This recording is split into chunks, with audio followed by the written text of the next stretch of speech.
Welcome back everyone to Kaiserreich, and yeah, this isn't India. There's been, about a week. That is because of technical difficulties, so I lost the save. Well, I'm playing Norway, because I want to.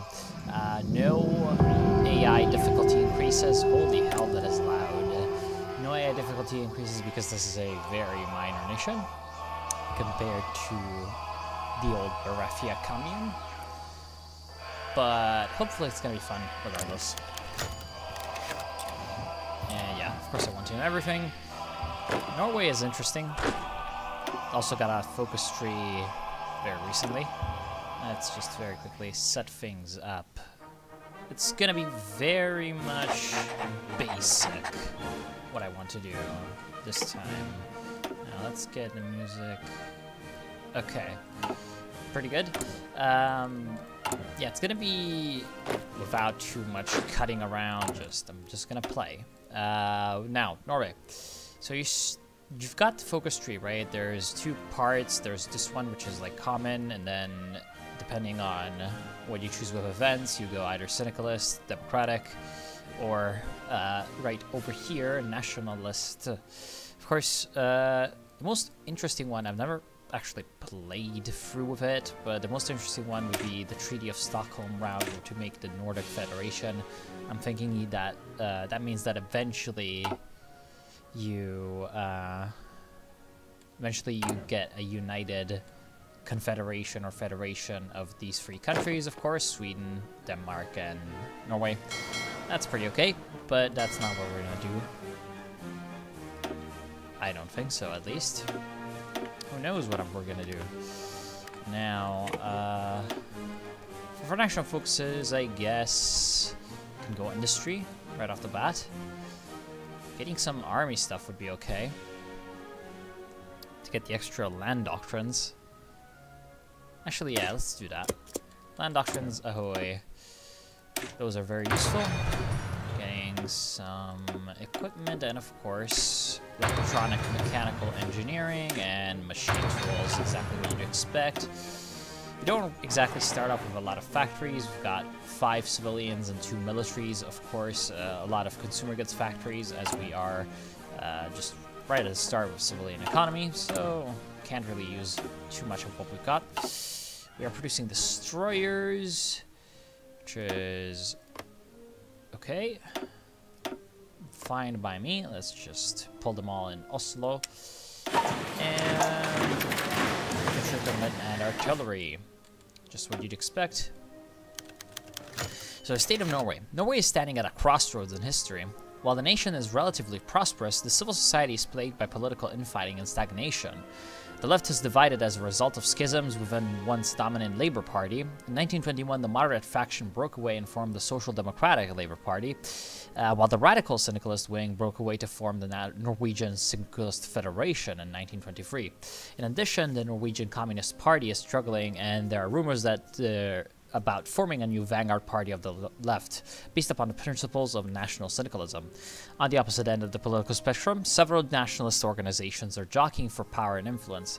While they are somewhat united in their opposition to socialism, their means and goals are very different. While the political infighting has not resulted in violence, the ruling Liberal Party is mostly powerless to handle the pressing issues due to its minority government. As dark clouds are gathering once more over Europe, the people are anxiously waiting for the elections in October 1936. Enigog trot til Dovre faller. I have no idea what that means. I have no idea what anything in Norwegian will actually mean. So we start off, of course, with a sluggish economy and divided air force. Divided air force is just like, okay, whatever. Sluggish economy, however, is actually terrible. We'll get back to it. In the Norwegian Communist Party, that's just the totalist, switching around from NKP to NNP. So from Norwegian Communist Party to Norwegian National Syndicalist Party.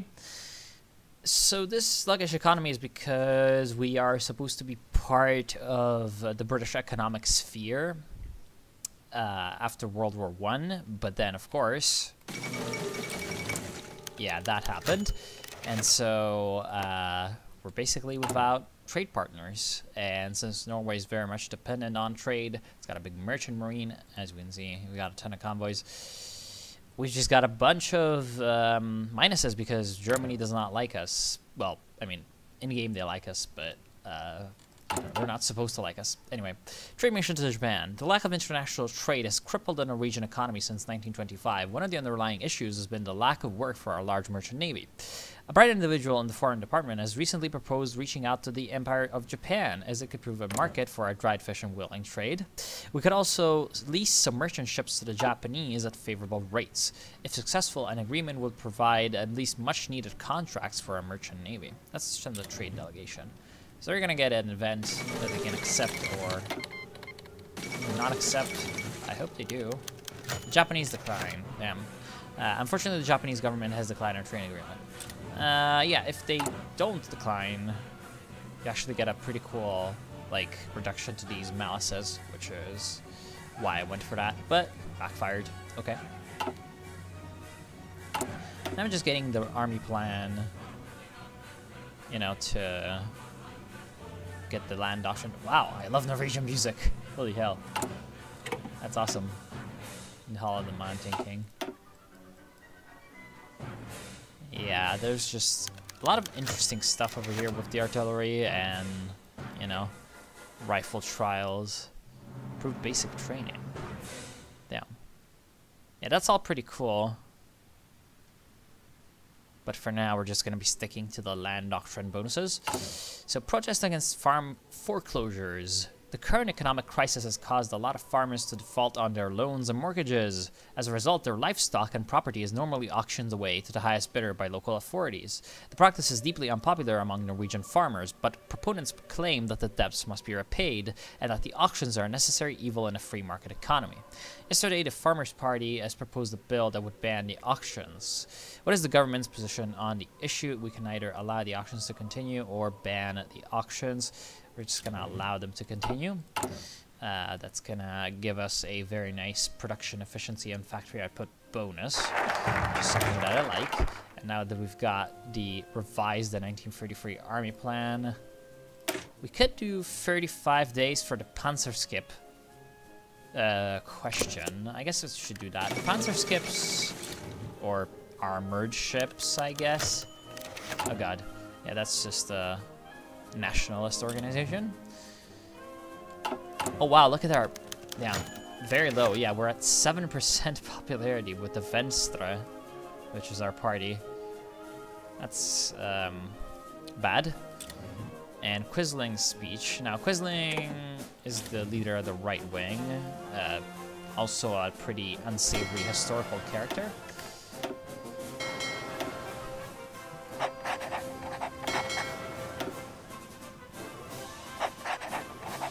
Now, I have a plan of action that requires this to happen. I'll explain later.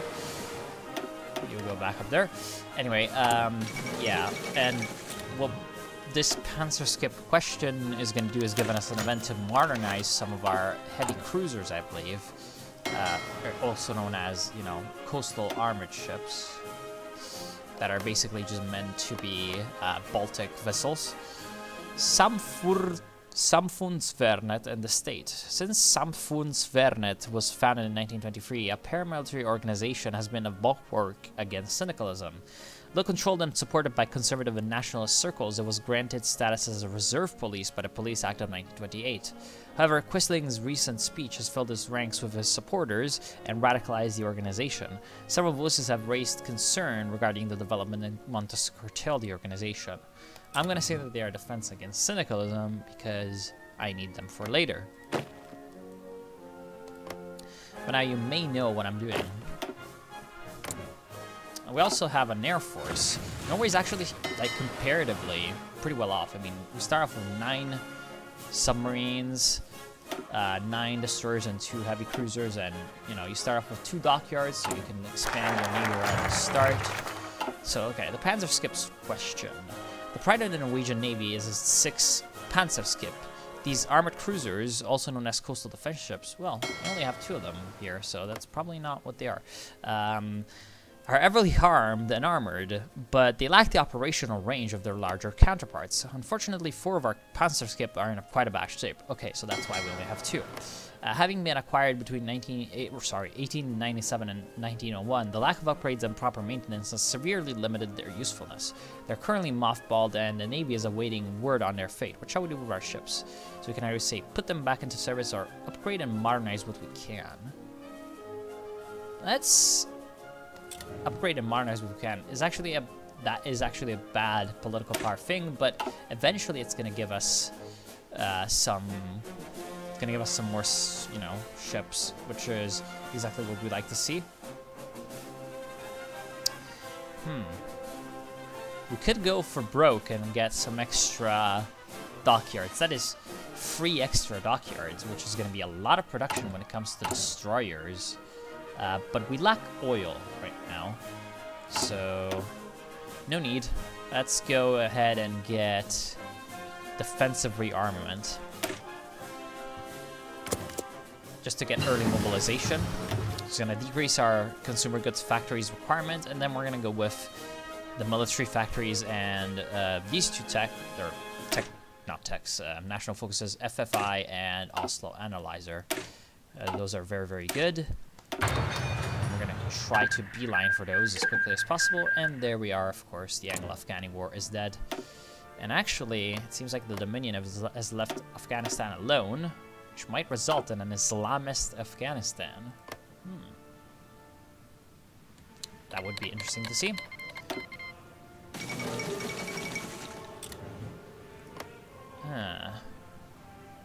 The Shanxi War is Civil War in China. I wonder what's gonna happen there. So the Republic of China seems to be fairly strong, but the AOG also has, you know, quite a bit of power to its own. That was a lot of political power that we just lost, and actually because of very low popularity and veteran difficulty, and because of our Prime Minister, because he's a corporate suit, we're actually not gaining any political power, so we're eventually just gonna go to, you know, very low stability. Actually, well, we're not under minus 250, so I guess we might just stay at low stability. Yeah, minus 50. That's probably what's gonna happen. Another nation I thought about playing was Siam, but eventually I decided to go with Norway, because Norway's cool. Yeah, we want mobile warfare or superior firepower? We want superior firepower. So we're gonna start to tech up on those land doctrines. Quite important.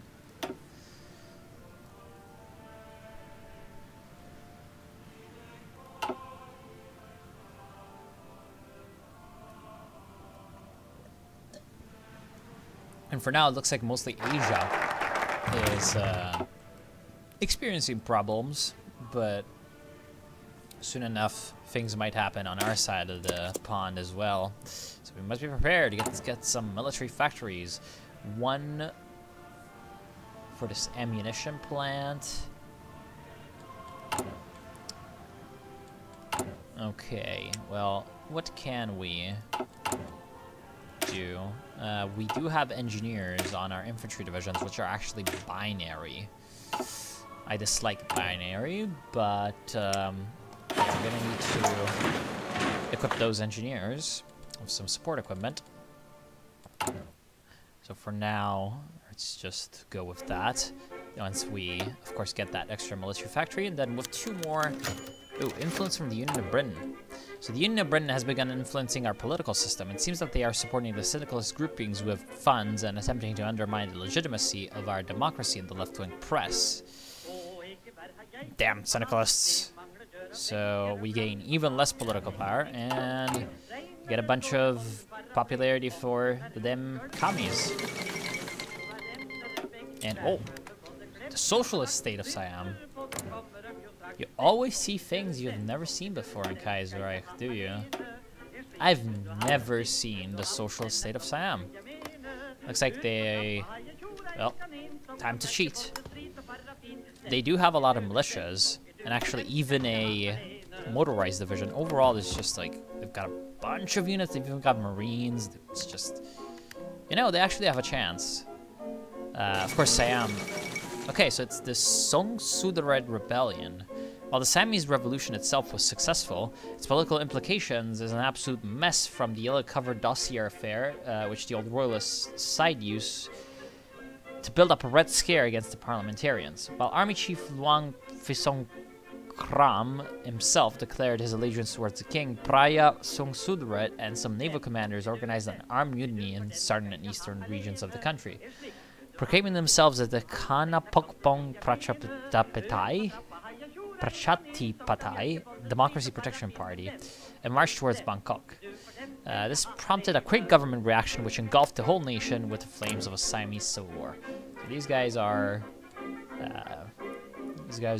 radical socialists. Concerning. And we got more stability somehow. We just gained a bunch of political power from something. Cool. That is useful. And yeah, looks like the rebellion's going to lose. They just don't have the forces required to deal with the Siamese army, which is actually fairly massive. Fairly massive.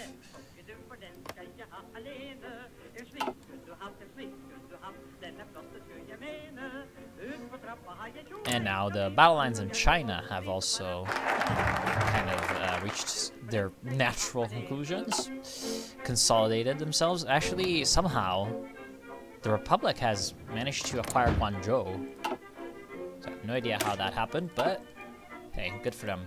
Now we get some extra military factories. The Vapenfabrik. Vape. Haha, so funny. Anyway, yeah, let's just quickly take a look at the other trees, even though I've already kind of shown the Nordic. What I really like about that Nordic council route is that there's just so many different little national focuses that actually have a lot of flavor with them, and then have you events, give you events that just kind of explain what is happening around.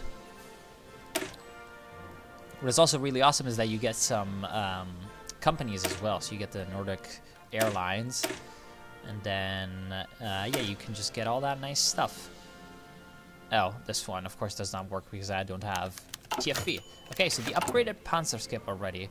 The renovation of our old Panzerskip is finished. While we couldn't bring the ships completely up to date, new propulsions, upgraded rangefinders, and improved AA capabilities will hopefully make a difference.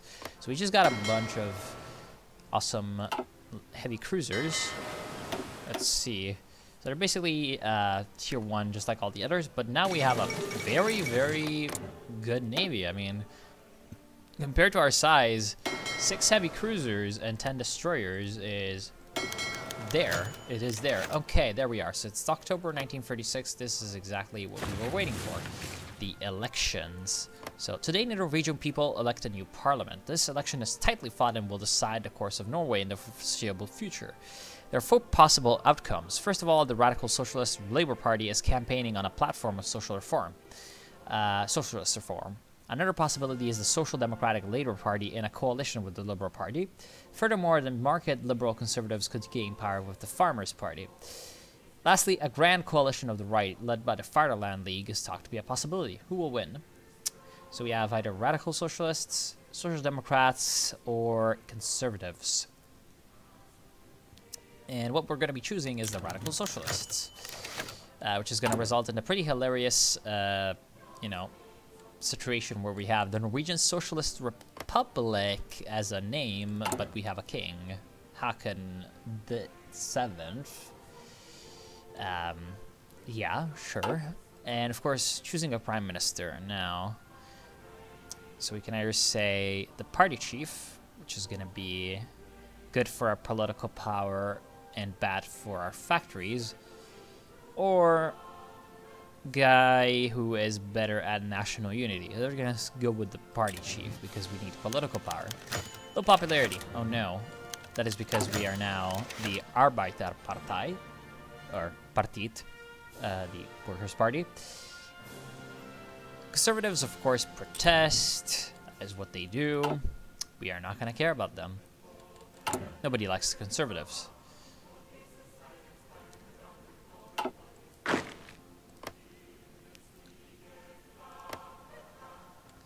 And now, of course, we're going to have to deal with our lowish political power, which is going to drive us back down to low stability. That's kind of sad.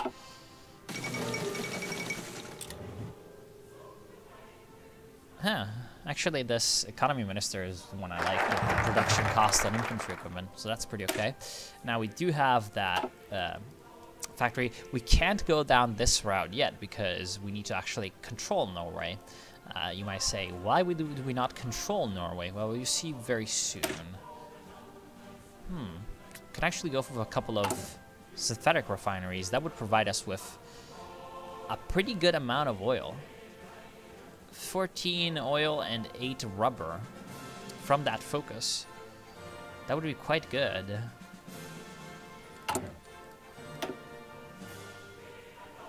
Especially considering that we are building destroyers, and eventually we're going to be building, you know, trucks. We don't need it now. Let's go with the FFI to get the extra research slot. Very, very strong. And now we get extra factories. There we are. We need some steel. Can we even trade for steel? No, we cannot because we don't have the civilian factories. That's gonna be resolved eventually. Governor Rigg criticizes the government. He's the governor of the central bank. Shut up. Don't care about you. Sluggish economy now. The scope of socialist reform. So with our party in the government, we need to decide upon the scope of our reform agenda. As we only have parliamentary plurality, so not majority, we need support from other parties to pass these laws. A majority of our party wants to enact some kind of limited labor legislation, including work hours and safety regulations. That would easily gain support from the Social Democrats and the Liberals. A minority believes that we should exploit our recent electoral victories and attempt to push for nationalization of critical industries. While such a plan won't easily pass Parliament, it could perhaps garner some support from certain right-wing elements. We're going to try a major reform to nationalize critical industries, which is going to have some repercussions later down the line. And, oops. So this morning, Quisling, the, Nazi, occupied a radio station at Norwegian Broadcasting Corporation and started broadcasting on the radio. He announced that the parliament would pass a motion of no confidence against the government the following day. To keep the peace and secure an orderly transition of power, the Samfunnsvernet, the radical right-wing sort of police militia, would mobilize and protect important public institutions. In the end, Quisling has justified these actions by blaming the government for its dangerous revolutionary plans. As the guardsmen took to the streets, the police has refused to take action. Clashes soon developed between the guardsmen and workers' militias as the situation rapidly escalated, which is not good for our political power. The unions mobilize. As the crisis continues to escalate, the trade unions are mobilized and declared a general strike. According to Tranmæl, the leader, the Labour Party has betrayed the socialist ideals due to its failures in government. So, of course, we get a general strike, which is pretty bad. Minus 75% production efficiency and factory output. And now we get the hour of decision. Great. So, the Battle of Oslo rages. Power hangs in the balance. Both sides have a certain claim to legitimacy, and whoever captures the capital will likely control the country. The workers' guards claim to be defending the legitimate government, but the Samfunnsvernet wish to enable the parliamentary downfall of said government. As the battle reaches its climax, we can either have the workers' militia take the capital and proclaim a republic, or Samfunnsvernet capture the parliament and a government for Quisling. And that's what we're going to go with. So that's why I wanted to go with the path I took, because that's the only way you can get a nationalist Norway and form a government like this. Now, the king fled to Canada, so we're going to let him, leave out his days. And now we are a nationalist, paternal autocrat nation. We still have the labor disputes, not general strikes anymore, so it's not as crippling. By far not as crippling. And we have a new cabinet, of course. We have actually a silent workhorse as our head of government. That's very, very strong to get some extra political power. We have a schemer for foreign minister. That's very good, getting us some decryption. Resource industrialist as a economy minister. That's also very good. And a prince of terror for our minister of the interior. That's okay for the political power. Perhaps not the best overall, though. It does increase the consumer goods factories. I wonder if we can even change that. So, of course, we're paternal autocrats. I wonder if we have any other... Yeah, we have a secret police chief. That would just be better overall. Yeah, that would be much, much better overall. We might want to go with that eventually. There's even this national populist guy, but... no real reason to put him in charge of the police. Or I guess you would say the secret services. And there we are. So we are in a okay spot with a decent armed force and a growing, you know, industry. Now we're gonna try to get that FFI as quickly as possible, and then we can go down consolidation of power as the nationalists. This is gonna sort of reduce some of our political power problems, and then eventually, because we have all these paternal autocrats in charge, we're gonna get a lot of events to increase our popularity, which right now is very, well, not very low, but pretty low at 26%. So, yeah, let's go down that route. And we have, of course, an extra research slot, which we are going to use.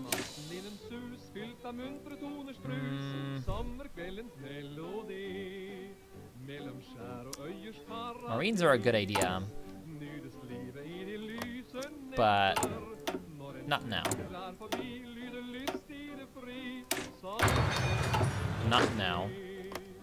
The reason Marines are a good idea is that there's a lot of island things happening around the North Sea. In fact, even if eventually we want to invade the British, we're gonna need Marines. But for now, no need. And ooh, well, that's something else entirely. Okay, so the United Baltic Duchy is fighting it out. You know, I feel like we should help the United Baltic Dutch. Now, let's very quickly go over this. Can we even send volunteers? No, because we need at least 15 versions. That's sad.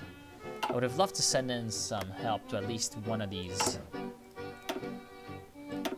guys, but as it turns out, we can't. Puzzling this out wouldn't take that very long. I mean, United Baltic Duchy would be better if we want Mitteleuropa to do well. I'm pretty sure that we get a chance to ally up with Mitteleuropa later, especially if the UOB decides that, you know, it wants us dead. Actually, speaking of that, let's just be safe and put people on our ports. You know, the UOB isn't gonna invade us for now, but hey, might as well keep some of these areas under lockdown. Yeah, basically, I feel like supporting Mitteleuropa would make the most sense from a later game point of view if they're gonna ally us, but supporting Latvia and Estonia would be a lot more fun, and it would kind of make sense, you know, to increase Norwegian influence or whatever. And, well, the Republic of China won, and the leftist KMT is in charge.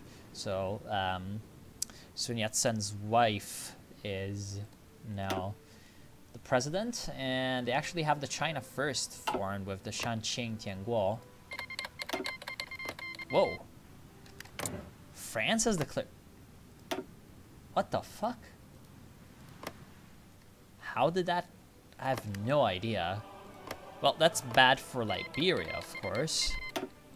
And now here's the Americans, or... Oh. I wonder if we can send anything to the US. I mean, of course, we can't send any volunteers. We've already established that. But I wonder if we're going to get an event for that. I mean, of course, Liberia is going to do okay at the start because the French Republic has no units stationed nearby. But once Liberia gets, rather France calls in the rest of the Entente, poor Liberia is going to go down. That's a fight I've fought. I know how it goes. I didn't lose in the end, but, you know, the Entente is annoying. And we're actually going to stop this right now. I'm going to end this. And I'm going to be joining you for the next part, hopefully, of the Norway campaign, where we will maybe take a look at, you know, attacking some people. There is the Greenland question to think of, and then a lot of other things that could be happening. So we're going to be, hopefully, going down those lines soon enough. Thank you all for watching. I hope you have enjoyed. Why does Sweden have all these guys on the border? I am totally non-threatening. And I'll see you soon.